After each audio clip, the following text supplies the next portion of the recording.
आज आमी बेनामी चिकेन बानाबो। तार जोन्नो प्रथमे आमी एकटा बाटीते किछुटा दई निये नियेछि 2 चामच मतो, एकटा मशला निये नियेछि, किछुटा कासुरी पाता, कासुरी मेथी, शुकनो लंकार गुड़ो, लवण, जिरे गुड़ो, हलुद गुड़ो, धने गुड़ो एबं काश्मीरी लंकार गुड़ो सबगुलो आमी एई दইয়ের মধ্যে দিয়ে দিলাম। सबगुलो एकसंगे मिशिए निচ্ছি। এদিকে আমি আরও একটা মশলার পেস্ট তৈরি করে নিচ্ছি। একটা ছোট মাপের পেঁয়াজ, 4টে কাঁচা লঙ্কা, 1.5 ইঞ্চি আদা আর 7-8টা কোয়া মতো রসুন, এ কটা আমি পেস্ট করে নেব। আদা, পেঁয়াজ, কাঁচা লঙ্কা, রসুনের পেস্টটা আমি এর মধ্যে মিশিয়ে দিলাম। এর মধ্যে আমি চিকেনগুলো দিয়ে দিলাম।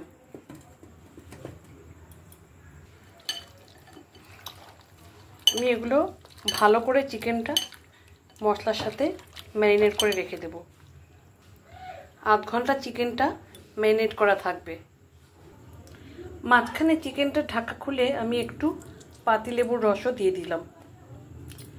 আগেই বলেছি চিকেনটার নাম হচ্ছে বেনামি চিকেন, যদিও এটা আমারই দেওয়া নাম। এরপর আমি 3টে আলু মাংসে দেব বলে ভেজে নিচ্ছি।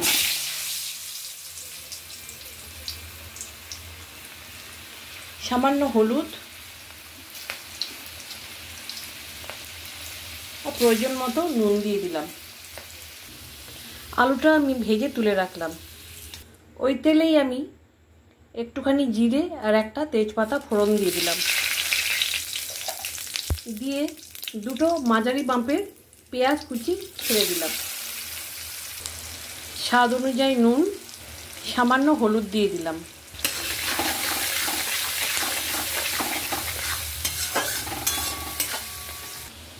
এবার আমি 2টো ছোট সাইজের টমেটো কুচনো করে রেখে দিয়েছিলাম, সেটা আমি দিয়ে দিলাম।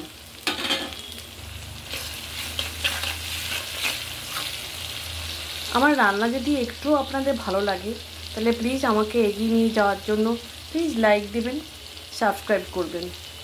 আপনাদের কাছে এই একটা অনুরোধ রইল।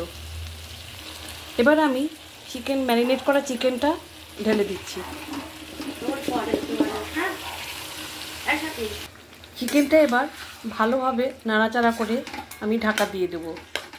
আর মাঝখানে আমাকে কেউ একজন বাইরে থেকে ডেকে দিয়েছিল, প্লিজ ইগনোর করবেন। আমি 15-20 মিনিট বাদে ফিরে এলাম। এবার আমি ঢাকাটা তুলে নেব।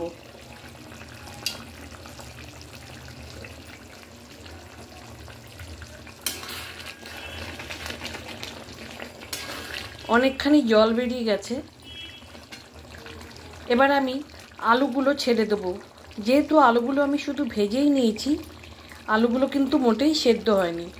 আমি এর মধ্যে আলুগুলো দিয়ে দিলাম। আমি আবার ঢাকা দিয়ে দিলাম। আর আপনারা হয়তো ভাবছেন এটা কি ধরনের নাম হয় চিকেনটার, বেনামি চিকেন আবার হয়? কেন হবে না? সব রকম রেসিপিরই একটা নাম আছে, আর নামগুলো কেউ না কেউ তো দিয়েছেই। ধরে নিন না, এই রেসিপির নামটা আমি দিলাম বেনামি চিকেন। 15 মিনিট বাদে আমি আবার ফিরে এলাম। আবারও আমি ঢাকাটা তুলে নিচ্ছি।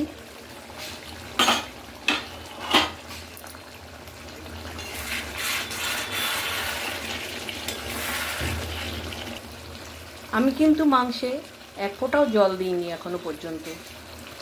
দই, মাংস আর টমেটো থেকে যা জল বেরিয়েছে সেই জলেই মাংসটা রান্না হচ্ছে। আমি আরও একবার ঢাকা দিয়ে দিলাম। এবার আমি ফাইনালি ঢাকাটা তুলে নিলাম। একদম সুন্দরভাবে তেল ছেড়ে দিয়েছে।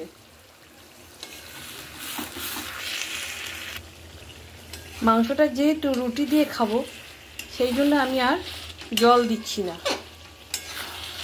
মাংসটা আমার হয়ে গেছে।